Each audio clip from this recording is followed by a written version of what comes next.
As a wee pup, I watched a few things I most likely wasn't supposed to as early as I did. Trigun, Austin Powers, and Texas Chainsaw to name a few. That's not to say I didn't ever watch kids programming growing up, I did.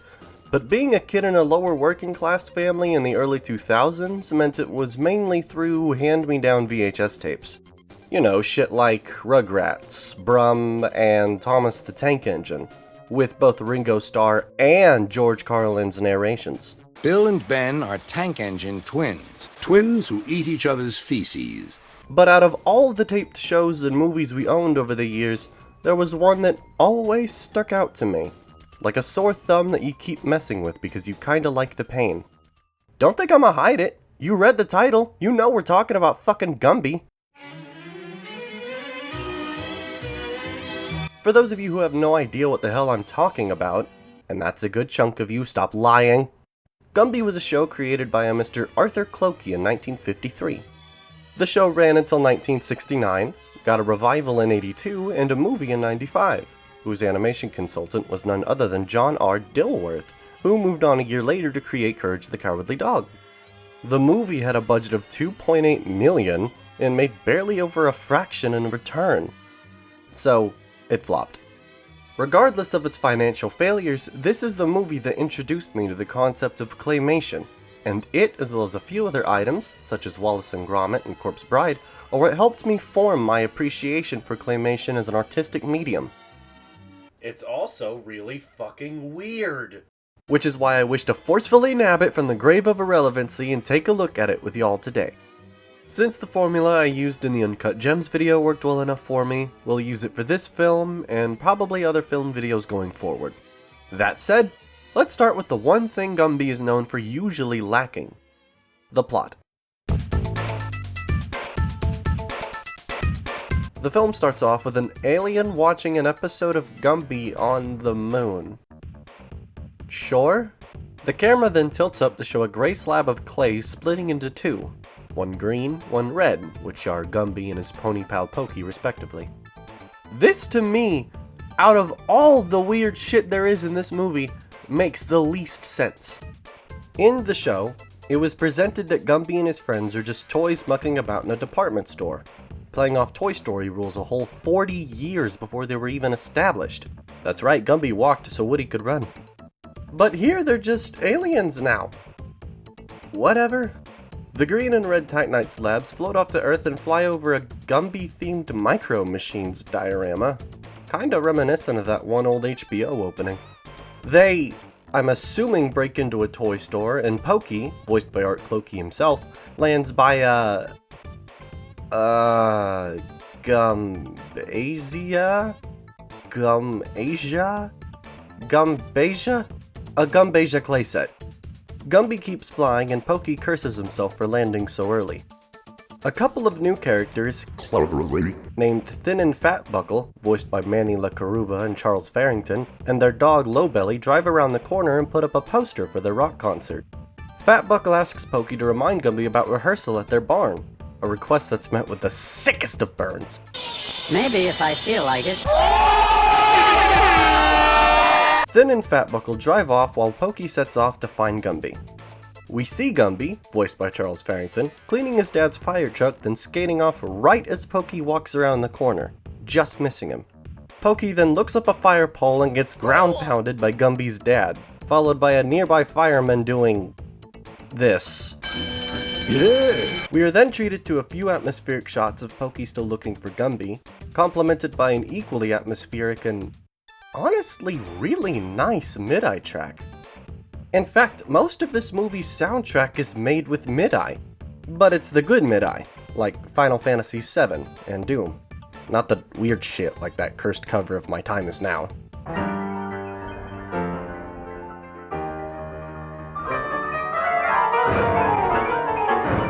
Come to think of it, I think this is the first and only movie to rely on mid-eye at all for its soundtrack, and I mean that in the most complimentary way possible. For a kids movie, it has some damn good music. Genuine kudos to Jerry Gerber for it.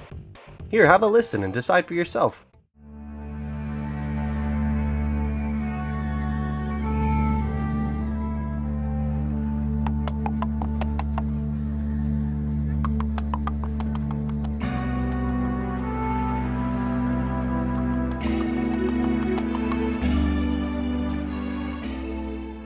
We then see Prickle and Goo, voiced by Art and Gloria Clokey, going down a big slide when the movie pulls the most anticlimactic cliffhanger I think I've ever seen.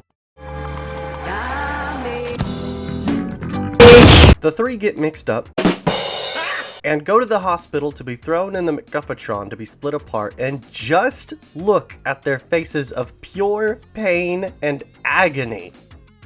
Yeah, that didn't affect a few kids in a negative manner. The trio splits up and continue looking for Gumby in separate books. For those unfamiliar, books in both the movie and the show are, for a lack of better terms, separate pocket dimensions that Gumby and others can enter via noclip. How do they do it? And to what end? You ask me? I suggest you just roll with it, because those are questions that will never be answered. As it was, as it is, and as it will be. We see Gumby leaving a sword dancing book, spooking Pokey in the process, when out of nowhere the Buckle Brothers turn the corner. As if they were stalking Pokey, Prickle, and Goo the whole time in order to track down Gumby. They offer Gumby and Co a ride to his farm. Pokey is reluctant at first, but he does eventually hop in. They drive to a book called Down on the Farm, which I think takes place at least right before rock and roll was invented. I will elaborate on that later. The gang pass by an easy loan building ran by the Blockheads, a couple of recurring antagonists from the show. The Blockheads pass the gang, complete with stock flame effect number 310, whilst delivering letters that turn out to be foreclosure notices. At least, that's what I first assumed when I saw this old lady walk up to her mailbox like a fucking super mutant and make this noise. After coming across more farmers with newly foreclosed land, Gumby and the Buckle Brothers come up with the idea for a farmers' benefit concert. We then see the Clay Boys, as they call themselves, rehearsing when Gumby demonstrates some new dance moves he found out of some books. Well, I say dance moves, but really he just kinda melts and shapeshifts in arbitrary manners. These physics-defying displays upsets Lowbelly so much that he cries a single fucking pearl. We then see the gang enjoying lunch when Gumby leaves to check on Pokey, who's still in the car. Turns out that Pokey's been feeling left out and replaced since Gumby's been hanging out with his bandmates so much. Gumby's response to this feels very improvised. I'm sorry I didn't tell you sooner. You were going to be with me in the new dance act. You'll be out in the front of the band with me. Maybe I'm looking too deep into this kids movie, but I don't think that was part of the concert. I think Gumby made that up on the spot to make Pokey feel included. After Pokey joins the rest for lunch, Goo shows Gumby the pearl Lowbelly cried. After a few second opinions, Gumby takes it to a book called Professor Knows All. Hello, Gordon. Inside, we see a Professor Cap, voiced by Charles Farrington, who puts the pearl in his own crystal laser, which tells us what we already knew. It's a fucking pearl. Big surprise. Gumby takes it back and invites Cap to his farmer's benefit concert before he leaves. We skip to the day of the concert, and the music's actually alright. Not groundbreaking by any means, but it's way better than I expected. Here, have a listen.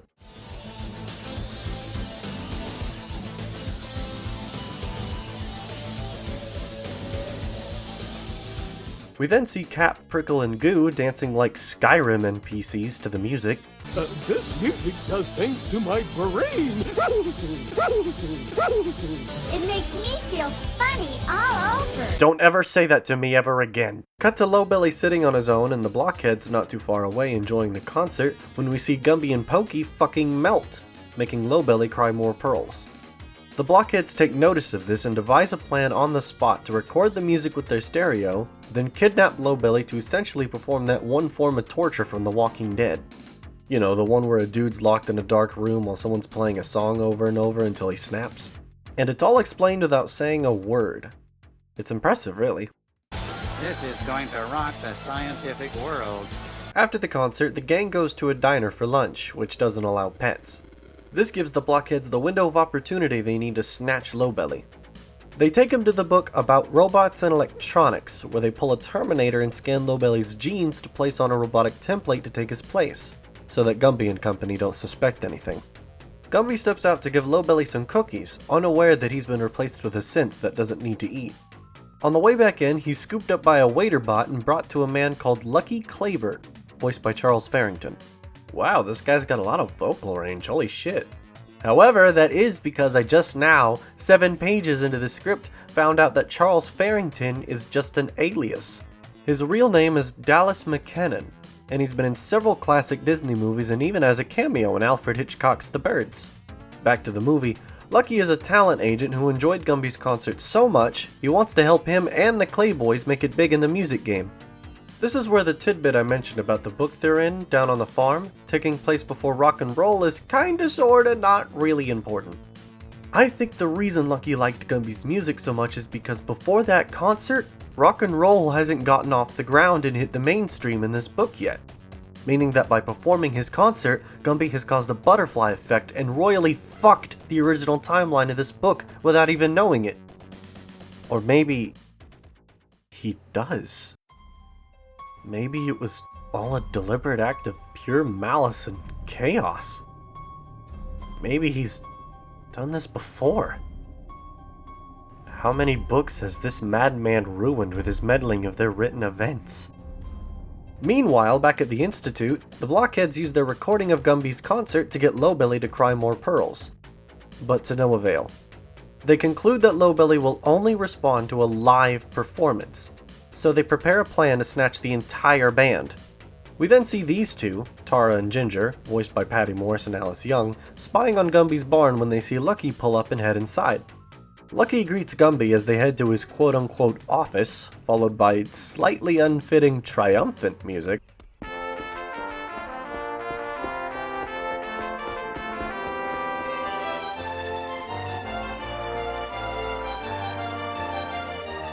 Lucky proposes that in order to obtain more public notoriety, Gumby and the Clay Boys need to make a music video. Gumby agrees, but says he needs to get the okay from all of his friends and bandmates, who, unsurprisingly, all agree with the decision. Shortly after Lucky leaves, the Blockheads arrive in a freezer truck disguised as a TV truck. They give Gumby a counterfeit letter from Lucky telling him that they're here to take the band to a studio.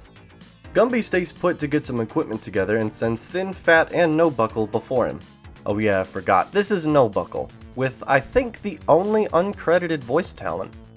The Buckle brothers pile into the back and the Blockheads drive off with them, but not without turning on the freezer unit, and since Clay freezes in cold climates, so did the 3 brothers, leaving them asleep and immobilized. The Blockheads drive back to their book, with Tara and Ginger following close behind them.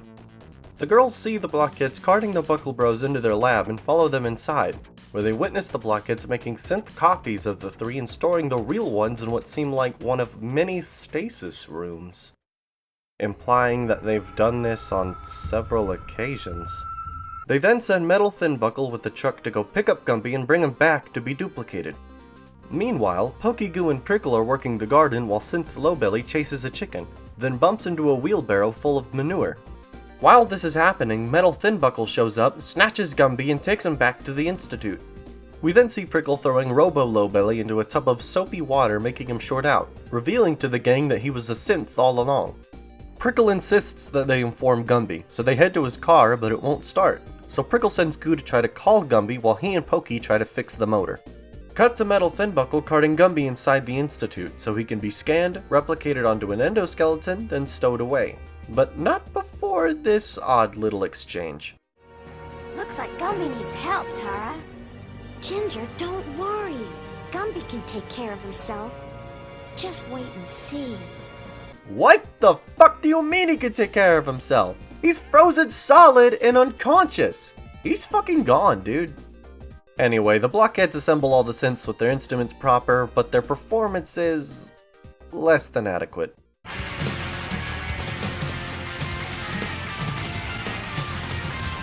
Tara realizes the stupidity of what she just said and runs off to go get help, but not without tripping over a cord, alerting the Blockheads. Now, why isn't this a reaction image yet? Ah, there we go. One of them runs after Tara and Ginger with a couple of nets, but they escape just in time. The Blockheads then put Synth Gumby back into the scan chamber and format it for remote control. First off, for no explicable reason at all, I really like the track used in this shot.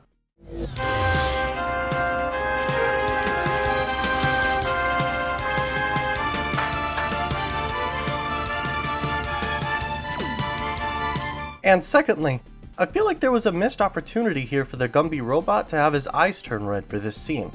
Not for any kind of Terminator reference as one may think, but rather to act as both a callback to when Gumby's eyes actually were red, and as a way for the viewer to more easily tell it and the real Gumby apart. Back to the movie, the girls get lost in the department store when Ginger spots Synth Gumby in the freezer truck, and they use the opportunity to follow it back to down on the farm. When Synth Gumby arrives at the farm, Goo, Prickle, and Pokey don't suspect a thing, so they fill it in on Lowbelly's kidnapping. Synth Gumby suggests they all hop in the back so they can look for Lowbelly together, but Tara and Ginger make it in time to warn the gang before Synth Gumby traps them, allowing them to run off for safety. Well, Prickle and Pokey run for safety, while Goo uses her plot device powers to spit out the blue spheres from Sonic 3 and Knuckles and disable the synth, putting it back into autopilot. Lucky comes back to check in on everyone and Goo fills him in on what's happened since he left. Goo, Pokey, and Prickle hop into Lucky's car as he follows Tara to the Blockheads lab, but she doesn't quite remember where it is. Not that it matters because Pokey finds it instantly to keep the plot going forward. Tara pokes her head in to scope out the lab, then gives the all clear for everyone else to enter. Unfortunately, Lowbelly immediately blows their cover by barking at them in excitement, forcing Pokey and Goo to act quickly. Meanwhile, Synth Gumby manages to get himself out of autopilot and awaits control reactivation. The gang unlocks the freezer room and begin to bring Gumby and the Clayboys back to consciousness. Gumby wakes up first and is filled in on how he and the other three were kidnapped and duplicated. Gumby deactivates the other synths and learns of the Blockheads' plan, but he's confused as to why rock and roll of all things would make Lowbelly sad. Prickle checks on the Buckle brothers to find they've all completely melted. I'm not sure how this melting is any different from this melting, but Gumby calls Cap to see if he can lend a hand. Cut to everyone at Cap's lab as the professor plugs the brothers into a device that will reinflate them with binaural beats. Meanwhile, the Blockheads break free of their binds and regain control of Synth Gumby. I suppose when Goo and Prickle went back to the farm, they never thought to destroy the robot, because as Goo checks the truck for missing instruments, Synth Gumby locks her inside and drives off. Prickle calls Gumby and informs him of what just happened. Gumby tells Prickle to get Pokey to grab his dad and what he calls a groovy. You wouldn't know unless you watched the show, to head to the robotics book and wait for him. Gumby then makes a beeline for Synth Gumby. He catches up to it and tries lassoing it, but to no avail. Synth Gumby successfully stores Goo in cold storage, then puts its focus on Gumby, chasing after him with a net. I suppose nets are the signature weapon of choice for the Blockheads. Gumby makes it out of the book when suddenly Tara, through the power of story convenience, arrives in time to give Gumby a lift. He asks her to drop him off at a copy of Knights of the Round Table. Fast forwarding through a cat and mouse fight sequence between Gumby and the robot through King Arthur's castle, Gumby leaves the book, grabbing another ride from Tara to a totally not Star Wars book, all with the robot hot on his tail. Gumby enters the book and gets his hands on a copyrighted weapon. He then proceeds to cut off one of Synth Gumby's hands, but before he can get the other, the robot grabs a copyrighted weapon himself. We then get another fight sequence, except this time the Blockheads feel the need to utilize some kind of combat analysis feature so they can copy Gumby's fighting style of flailing the sword back and forth, all while clipping it through this monitor. Synth Gumby eventually regains the upper hand and cuts down the real one. The Blockheads prematurely celebrate while these micro Gumbies wake up and escape. Tara gives them a lift so they can meld back into one, but as he turns back he sees Synth Gumby racing after them again. Gumby then sees his dad's fire truck and tells Tara to follow it. When they meet up, Gumby tells his dad to hide out of sight so he can spray the robot. He does what he's asked and waits in the distance. Then the robot appears and approaches Gumby when his dad sprays it down, causing it to short out and OH! Oh my god! I know what I said about this melting being no different than that melting, but this hits different. In a last-ditch effort, the Blockheads send out the other synths, but they meet an identical fate. Gumby, his dad, and Pokey enter the book and unleash the Groovy, which does this.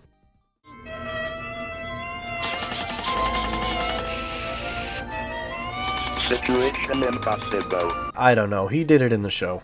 They rescue Goo, take the Blockheads as their own prisoners, and head towards the farm, where they meet up with Lucky, who has had all the recording equipment set up and ready to go. Gumby gets on stage and finally the music video can commence. I won't cover too much of this scene, aside from the fact that this is where the majority of the movie's budget went into. More on that later. But for no reason at all, Tara joins in uninvited with vocals, with a certain lyric that sticks out to me. It's the first line of the first verse. "The day that I met you, I lost a piece of my heart." I suppose a reference to the line in the show's theme, "If you've got a heart, then Gumby's a part of you." Maybe I'm looking too deep into it, but putting these two side by side breeds sinister implications. Like, who's to say that not everyone Gumby meets loses a piece of their heart? Maybe that's what they mean by "if you've got a heart, then Gumby's a part of you." Because he forcefully takes a chunk out of your heart and replaces it with a part of him! Gumby's literally a part of you! He's a part of all of us! Gumby is all of us, and we're all Gumby! So the music video reaches its end and oh! God! Good lord! Gumby with teeth does not look right. We see that during recording, Lowbelly cried an actual pile of pearls. He then skates to Gumby, and this is the movie's explanation as to why Lowbelly cries when the Clay Boys play. You're glad to see me back in my normal shape again, aren't you? You thought I'd left you, till you cried pearls, didn't you? Well, I'd never leave you, Lowbelly. This dog has a physical attraction to this lump of clay, I swear by it. We then see a big picnic where Gumby announces the launch of their own loan company, thanks to the proceeds from the sold videotapes and all the pearls Lowbelly produced, with literally not a goddamn person questioning the latter. Oh yeah, and the Blockheads are doomed to an eternity of slave labor, but that's immediately overshadowed by Gumby and Pokey looking out into the countryside, soaking in a job well done. We are then reminded that these two are fucking aliens, as they return to their prism form and fly out of the book, out of the store, and back into space, where they reverse mitosis and supposedly await further orders, proving once and for all that if you've got a heart, then Gumby's a part of you.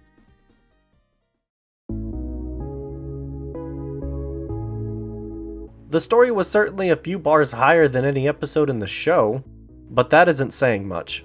At least it was easy to follow for the most part. Gumby and the gang goes to a book to help local farmers and stop the Blockheads and their get-rich-quick shenanigan. There are a few parts that serve no real plot purpose, like Tara not remembering the title of the robotics book only for Pokey to immediately find it 10 seconds later. But regardless, I'd say it's still enticing enough for its target audience, children. But if you're going into this movie over the age of 6, I don't think you'll find much entertainment value outside of all the weird visuals. At least, not without help from a certain herbal substance. The editing was fine, but nothing too terribly special either. The movie relies on still shots for the most part. The moving shots we do see are very few and far between. In fact, most of them were saved for the beginning and ending scenes and the music video. But for the most part, the editing is kinda bland, despite this movie having more of a budget than the combined average of the original 3 Wallace and Gromit episodes. Oh my. But I suppose budget doesn't mean much when we're discussing what's essentially an indie film with no cinematic release to speak of. It was direct to video and not well advertised at all. Yeah, that combination doesn't normally bode over well. I think a massive chunk of this movie's budget was spent on the music video bit and the musicians they hired for the Clay Boys' performances. Like I've said before, it's actually not bad. Dare I say it's pretty alright. And that goes for the rest of the soundtrack too, minus less than a handful. It's all honestly stuff I'd listen to while painting 40K or something. It's just a shame there's no official soundtrack I can listen to on its own. I don't have a lot to say about the audio this time around, except for the fact that a lot of the voices sound a bit processed. I don't really know how to describe it. All I can really do is show it to you and pray that you get what I'm on about. Oh, I'm sorry, Pokey. I didn't know you were there. Being a sculptor is fun. It's full of surprises. I'll find Gumby for myself, not for them. Morph, marble, morph. Gumby's going to get in trouble with this thing yet. Yeah, I had no idea what I was until I read a book on dinosaurs. A chocolate soda sure would hit the spot. It's like 80% of the voice work was done in a steel shack. I'd say the voice acting was pretty par for the course, especially Art Clokey and Dallas McKinnon's performances, who have had extended voice acting experience, especially the latter. The only voice acting I would consider bad would be Patty Morse as Tara. It's something about the way she talks. It seems a bit patronizing. Oh, look, Ginger. Someone important is coming up the road. They're programming the robot to do something. I can't see or hear what it is. We know where they are. It's like she thought this movie was for literal babies or something. In conclusion, this movie isn't much, but it's got weird-ass visuals and some damn good music. And these two reasons are why I find it to be a neat little watch to revisit from time to time. And if that's not what you're looking for, or if you're going into it sober, you won't get much out of it. That about sums it up for this review. Sorry about the delay, I didn't think it would take as long as it did. Also, I caught COVID last month, so that certainly put a damper in things. I've got another gameplay video in the works, and I'm halfway done with the script of a game review, so expect those in the future. Thank you so much for watching, and I will see you in the next one. Until then.